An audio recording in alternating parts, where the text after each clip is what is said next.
What's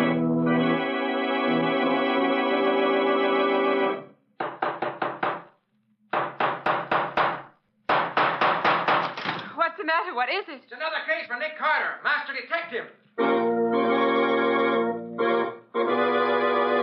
Yes, it's another case for that most famous of all manhunters, the detective whose ability at solving crime is unequaled in the history of detective fiction. Nick Carter, Master Detective, presented by the three great Linx home brighteners: Linx clear gloss varnish, Linx cream polish, and Linx self-polishing wax. Created by Acme, America's great producer of fine Acme quality paints. Today's curious adventure: Mind over murder. Or Nick Carter and the mystery of the missing John Doe. In just a moment, we'll hear how Nick Carter found out who John Doe really was and who was behind the murders of the two men John Doe thought he had killed. But first, here's a tip for good homekeeping. Millions of American homemakers have discovered how Chemtone, the miracle wall finish, keeps their walls fresh and lovely. Now they're discovering how the three great Linx home brighteners bring sparkling cleanliness to furniture, woodwork, and walls. Linx clear gloss varnish gives lustrous, longer-lasting protection to every wood and linoleum surface. Linx cream polish renews the sleek, gleaming beauty of fine furniture. And Linx self-polishing wax lends rich, satiny loveliness to any floor, wood, linoleum, or tile. Take the modern shortcut to new home beauty with the three great Linx home brighteners. You'll find them all at your hardware, paint, or department store. Your headquarters also for Chemtone, the miracle wall finish.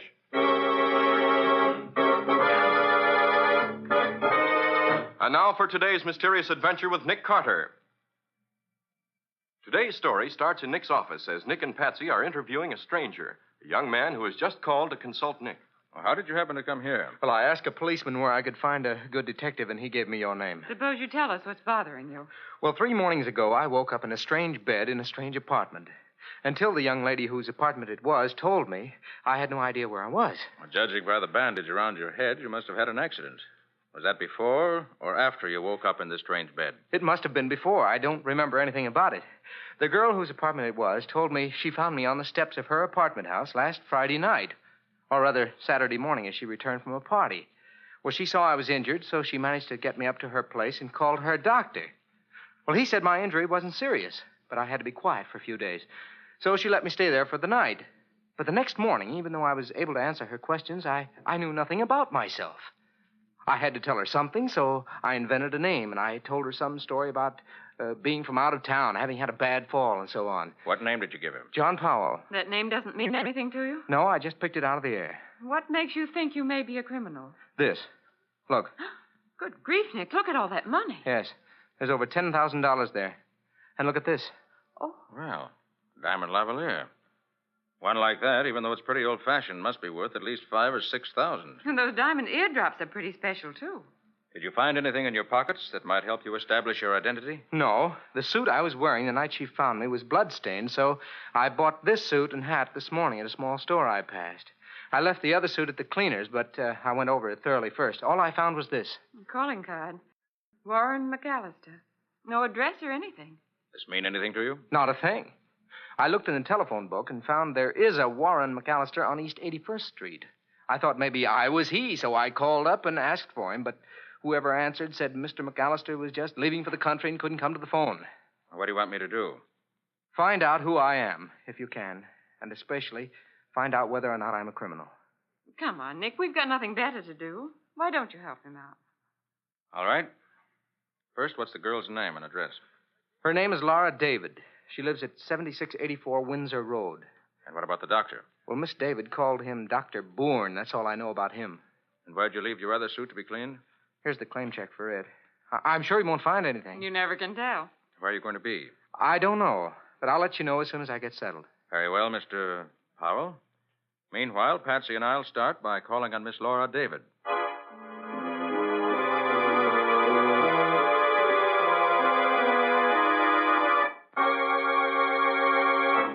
Apartment 3D, David. Well, he told us the truth about this, anyway. Come in. Riley, What are you doing I here? was just going to ask you that. What do you know about her? About who? The dame who rents this apartment, wise guy. We never even heard of her until half an hour ago, Lieutenant. Oh, you don't say. You just dropped in to pass the time of day, I suppose. We came to see her about a client of Hey, ours. look here, Riley. What's this all about?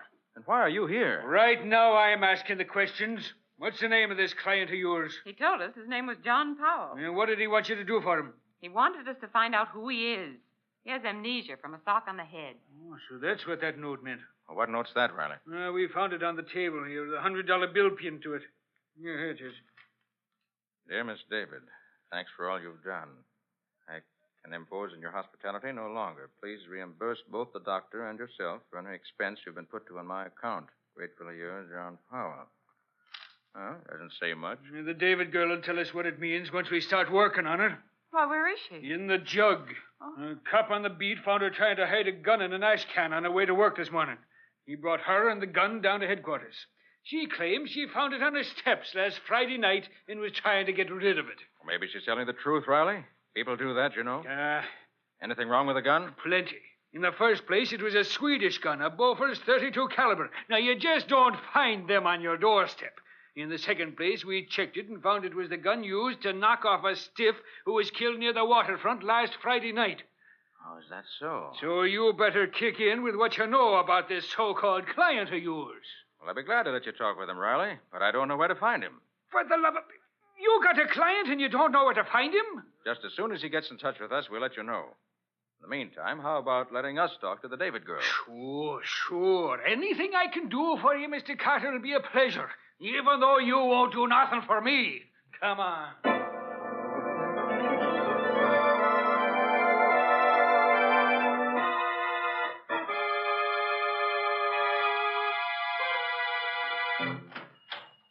Well, Patsy, we certainly didn't get much out of that David girl. No, she just told us the same thing she told Riley. Yes, please. We want to see the suit this check calls for. Oh, yes, sure. Just a minute. I'll get it for you. I ain't sent it out yet. I knew that stuff on it was blood. Said he had an accident, if it is. Thanks.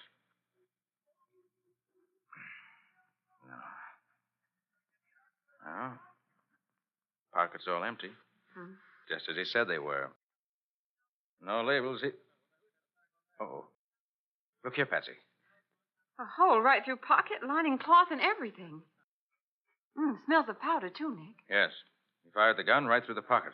Didn't have time to draw it. Nick, is this part of the lining of the jacket, or is it something in the lining? Let me see. Here. Feels like something in the lining, I should say. Yes. There's a hole in the pocket here. Just a second. Here it is. But what is it, Nick? It's one of these small labels you paste on your baggage showing the ship you sailed on. Oh. This one came from the Abercrombie. Well, does that help? It may. We'll find out later. Well, that's all we can do here. Now let's call on Mr. McAllister.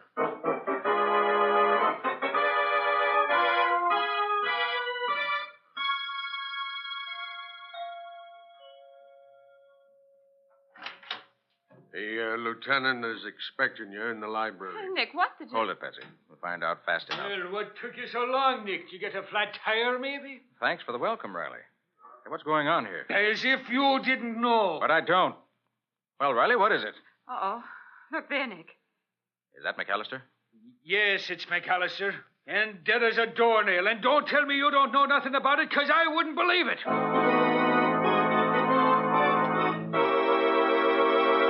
Well, so McAllister is dead, too. How is this going to affect Nick's efforts to learn who John Powell really is? Or does John Powell know more about this than he's told Nick? We'll see in just a moment. Folks have a habit of forgetting to use the doormat, whether they come home through winter snow and spring rain or from summertime swimming pools. And the water they track in certainly spoils the appearance of shining, freshly clean floors.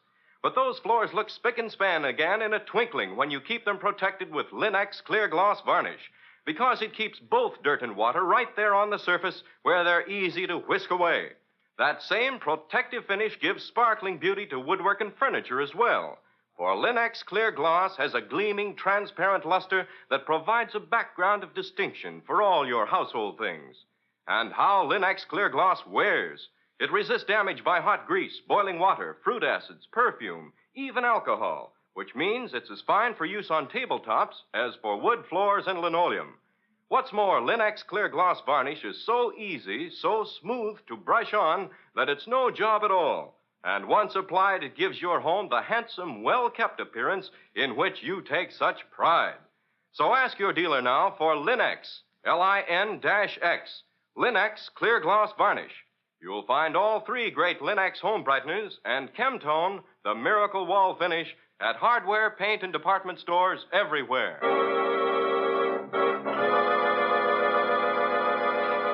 And now back to our story. We left Nick and Patsy facing an angry Lieutenant Riley, who was accusing them of knowing more about the murder of Mr. McAllister than they pretended. Yes, it's McAllister, and dead as a doornail. And don't tell me you don't know nothing about it, because I wouldn't believe it. But we don't, Lieutenant, honest. Of course we don't. Now, what happened, Riley? He was just about to learn the details when you drove up, so we waited for you to join us. Well, thank you, Riley. I knew I could count on you to do the right thing. What? Why Watch you... your blood pressure, Lieutenant. I ought to throw you both in the clink for 99 years. All right. Now, how about finding out what happened to McAllister? All right. Now, you, chauffeur. Yes, sir. What's your name? Barry, sir. All right, Barry. Tell us what you know about this, and don't leave nothing out. Well, I was driving Mr. McAllister home from the bank, and I stopped in front of the house, same as always. I was just going to get out and open the door for him when a man came up to me with a gun in his hand. He told me to keep my hands on the wheel and to look straight ahead, not to pay any attention to what I heard. Go on. What happened then? Well, I heard the car door open behind me. Mr. McAllister started to say something, and then I heard a shot. Then I heard a man say, "Come on, Mike," and they ran up the street. I turned around, saw Mr. McAllister slumped down in the back seat and two men running toward a car. Where was this other car? In the middle of the block on the other side of the street. The men got in, and it drove off. You got any idea who them men were, what they was after? Oh, no, sir. All right, Barry. That's all for you for now. But don't go away. We may want you again in a few minutes. Oh, sure, Lieutenant. I'll stick around. Now, you. What's your name? What do you know about this? The name is Stover, Lieutenant. I was Mr. McAllister's butler, sir. Well, just a moment. Stover, did a man named John Powell call here today? Yes, sir, he did. Just as Mr. McAllister was leaving, sir. But Mr. McAllister said he didn't know anyone by that name, so he didn't speak to him. Did you recognize the voice? No, sir. But I'm almost sure it was the same person who called about an hour ago and asked if Mr. McAllister had returned yet. I told him I expected him in about half an hour. I asked him his name, sir, but he hung up. So, Mr. Detective Carter, this guy Powell didn't just happen to call you two up and tell you he knocked off this guy, too, now, did he? He couldn't have called us, Lieutenant. We haven't been back to the office since we left you. Then how did you happen to show up here just when you did then? We found McAllister's card in Powell's wallet. That's right, Lieutenant. Powell asked us to see if McAllister knew anything about him, who he might really be. I'd sure like to get a look at this client of yours. He seems to have a finger in every murder that goes on around here. You wouldn't let me just take a little peek at him, would you, Nicky? Just for the sake of our long and lovely friendship? Riley, I mean it. I haven't the Hey, what's going on? Nick, there goes McAllister's chauffeur. I told that guy to stick around here. He'll be right back, sir. He's just taking the car round to the garage on the next avenue, the same as he always does when it's not being used. But we got to go over that car for fingerprints as soon as my men get here.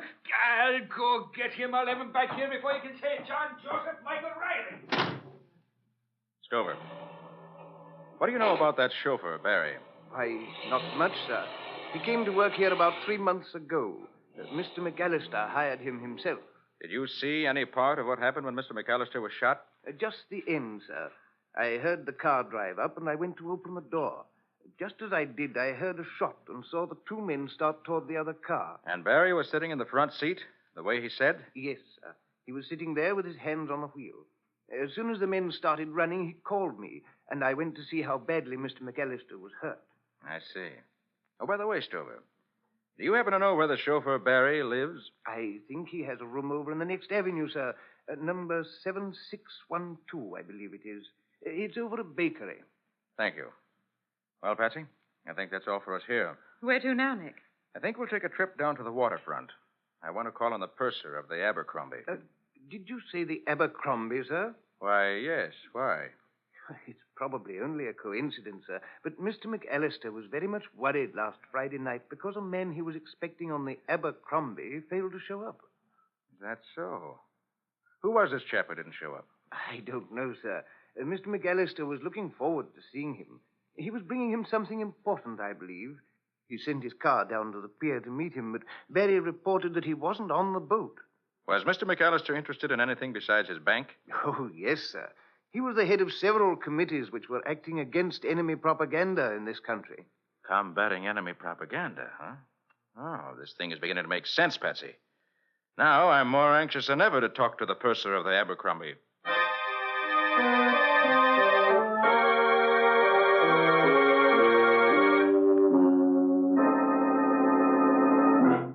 Will you tell the purser I'd like to see him, please?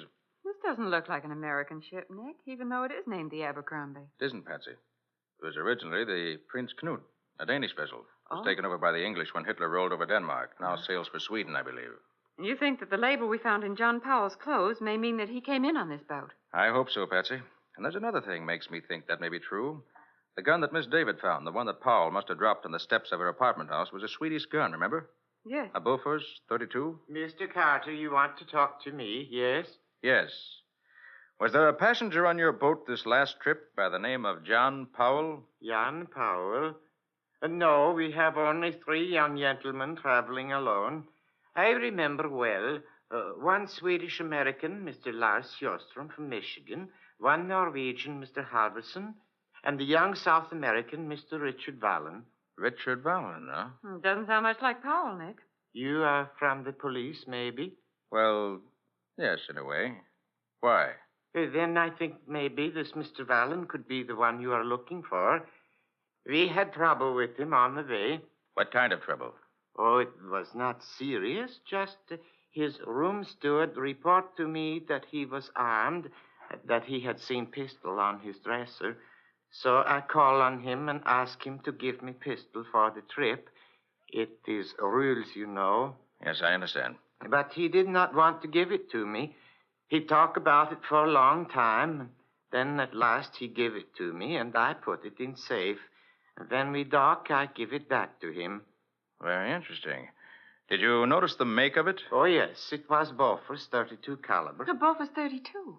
Could you describe this Richard Vallon for me? He was young man, slender, good-looking, blonde hair, about my size. That's Powell, all right, Nick. Oh, purser, did you happen to notice if a car met him at the dock? But yes, when he leave the boat, he get into big black limousine. They start away, and then about the block from the dock, the car stop again. It was too dark to see what was happening. I think maybe there was trouble with the engine because I hear a backfire, and then the car go on again. But that was same place where police find dead man next morning. Nick, it all adds up, doesn't it? Yes, Patsy, I think it does. Well, thanks for your trouble, purser. Oh, it's no trouble, thank you. Patsy, I think we'll have a look at this room where Mr. McAllister's chauffeur lives.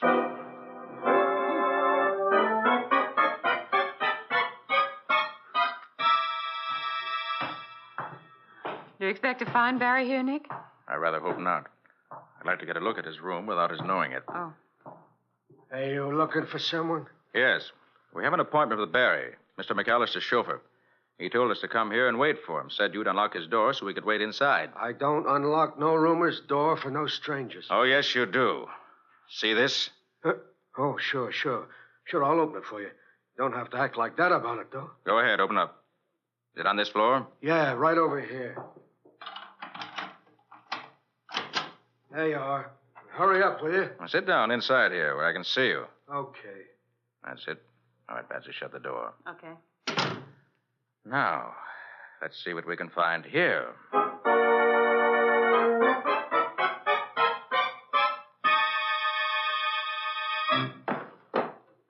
Hey, look. Hurry up, will you? I got work to do. I can't sit here forever. You'll sit there till we finish this search. Nick, what do you suppose is in this little can? I can't open it. Huh? Hey, Patsy, let me have that. Yes. Mm-hmm. Yes, the cover is on pretty tight. Well, that's movie film, isn't it? Certainly is. Well, let's see. Oh, boy, look at that. Well, what is it, Nick? Looks like pictures of German atrocities and destruction in some of the conquered countries. Oh. Oh, these are brutal. Where did you find this, Patsy? In the bottom drawer, wrapped up in some long underwear. There's a briefcase there, too. Briefcase. Let me see it.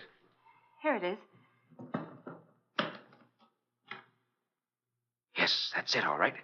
Come on, Patsy. No, but Nick... No time to lose. We're going to take this stuff down to Riley to be turned over to the FBI. They'll be very happy to get it. Maybe they would, but they ain't gonna. Barry. Now, Carter, take a look at this gun of mine and then hand over the film and the briefcase. I'll take care of them myself. Barry, I'd like to make a deal with you. Yeah? What kind of a deal?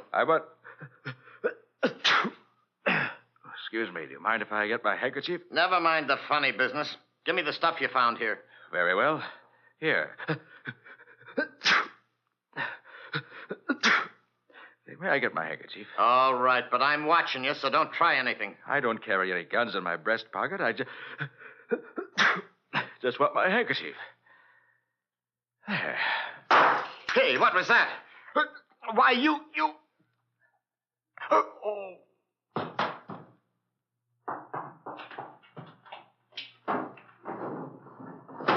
All right, Patsy. You can stop holding your breath now. We get out of here fast. Find a cop and bring him up here quick. Right, Nick. Gee, I'm glad I realized what you were doing in time, so I didn't get knocked out, too. That little flask of quick-acting knockout gas comes in handy sometimes. Now, my unconscious friend, I'll just collect the film and the briefcase and turn them over to Riley to be forwarded to the FBI. They'll be glad to get evidence like this.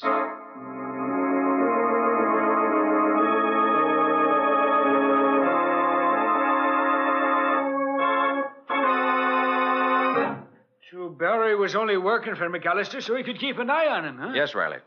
McAllister was very active in combating enemy propaganda, and Barry was on the other side. Mm-hmm.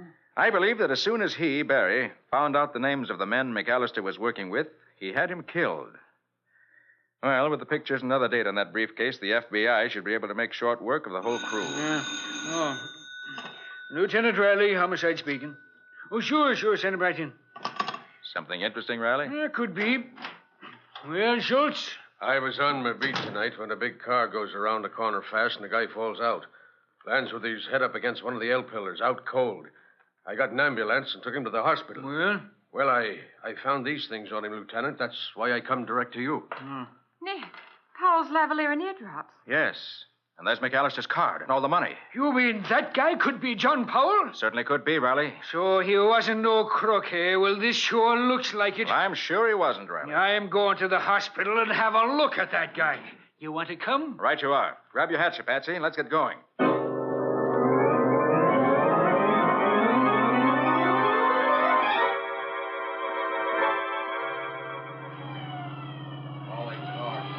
Oh, it's wonderful, Nick. When you ride with the police department, you don't have to watch out for traffic or red lights or anything. That's more. You save gas when you don't use your own car. That's mighty Calling important. Lieutenant Riley.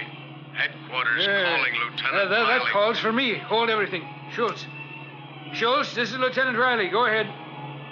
We just got a call from the guy we took to the hospital last night, Lieutenant. He says he saw a car used by McAllister's killers. Says car license is KX56-7D. I checked that number and it belongs to Gussie Lang. Gussie Lang? Schultz, send out some men at once and pick up Gussie and his gang and bring him in and hold him for questioning. Get going fast. That's all. Right, Lieutenant. And we'll take care of him fast enough. Well, step on it, Rice. What's holding you back?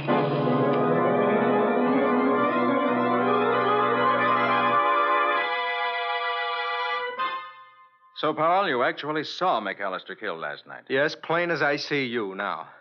I was waiting for him to come home in the hopes that he could identify me. When the killers started off, I jumped on the rear bumper of their car, but when they went around a corner, I got thrown off. Hit something, I guess. You hit your head on an L pillar. Best cure in the world for amnesia. Practically never fails, Mr. Vallon. Vallon? How'd you know my name? I only knew it myself a few minutes ago. We find out things. Now, suppose you tell us what happened when you landed off the Abercrombie last Friday night. That is, if you can remember now. I remember, all right. I got off the boat, and McAllister's chauffeur met me. We drove a block or so from the dock, and he stopped. Two men opened the car door and started to get in. I saw they had guns, so I fired at one of them. Then something hit me on the head, and that's the last I knew. Now, look here, Powell or Vallon or whatever your name is. Where'd you get all that money we found on you? Them sparklers. They don't look honest to me. The jewels belonged to my great-aunt Miriam. I took them across to have them recut in Amsterdam.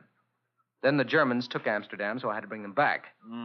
The money belonged to a refugee I met who asked me to deposit it to my account until he could get over here.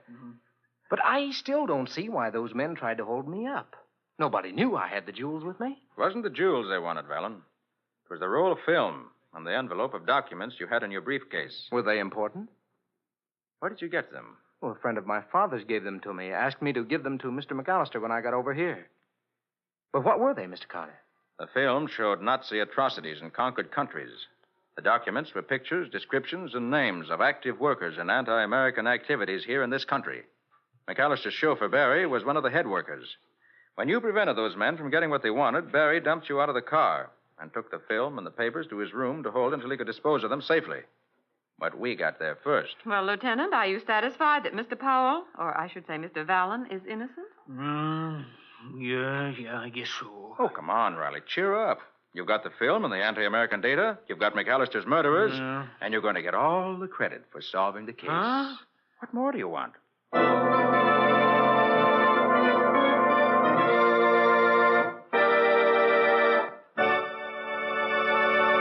In just a moment, Nick and Patsy will bring you a preview of next week's exciting case. But before they do, think this over. The more home-like the place you live in, the more fun you have inviting folks to share your hospitality. And these days, every home can look its shining best with very little effort when you depend on the three great Linex home brighteners. Take Linex cream polish, for instance. In one quick, easy application, it reveals your fine furniture in all its original gleaming beauty, renews the appearance of the wood, frees it from the dull cloudiness of dust, old polish, and finger marks.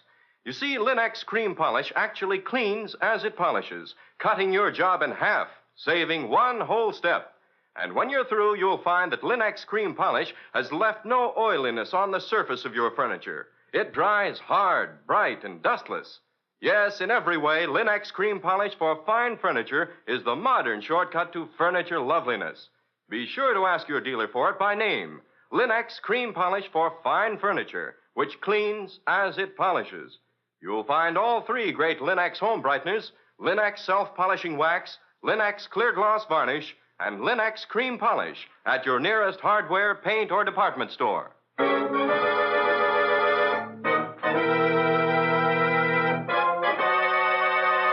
And now let's hear from Nick Carter himself.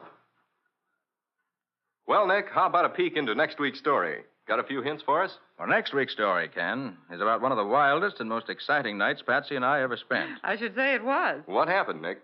4 rich old Tories during the Revolution buried all their valuables in a small rocky island. Their heirs had found a clue to the burial place of the treasure and called me in to solve the clue, which was in code. But they didn't figure on the one man who wanted it all for himself and who was willing to kill to be sure he got it. What do you call the story, Nick? It's called 4 Rings of Death. Or the mystery of the Tory Island murders. I hope you'll be with us next week. So long for now. So long to all of you. See you soon. And so long to both of you, Nick and Patsy. We'll be here waiting for you next week.